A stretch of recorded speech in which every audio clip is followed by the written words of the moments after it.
বিদায় 2025। সৌ সিদিনা তোমাক লগ পাইছিলোহে। তোমাৰ সেই 12মহীয়া যাত্ৰাটোৰ আজি অন্তিম সময় পালেহি চোৱাচোন। তোমাৰ আগমনৰ প্ৰথম দিনটোতে কিমান যে স্ফূৰ্তি কৰিছিলোঁ। পৰিয়ালৰ আটাই মিলি এটা ভোজো খাইছিলোঁ। লগতে আকৌ কঁকাল ভাঙি ভাঙি আটাই নাচিছিলোঁ। সেই দিনটোৰ পৰাই 12মহীয়া যাত্ৰাটো আকৌ নতুনকৈ আৰম্ভ হ'ল। এক যেন জীৱন যুদ্ধ। কেতিয়াবা যদি হাঁহিছিলোঁ, কেতিয়াবা আকৌ কান্দিছিলোঁ। বাৰু সিমানলৈকেতো ঠিকেই আছিল। সেই সৰু সৰু সুখ দুখবোৰৰ মাজতে কিছু অসহনীয় দুখৰো মুখামুখি হ'লোঁ। তোমাৰ দিনতে মই মোৰ আইতাক হেৰুৱালোঁ।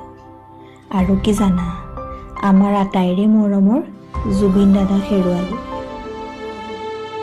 আৰু যে কত কি পালোঁ। শেষত তোমালৈ অনুৰোধ, 2026ক যেন দুখতকৈ সুখৰ টোপোলাটো অলপ শকত কৰি পঠিয়াবা।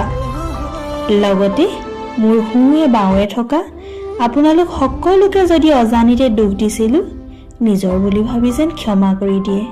শেষত পুনৰ বিদায় 2025।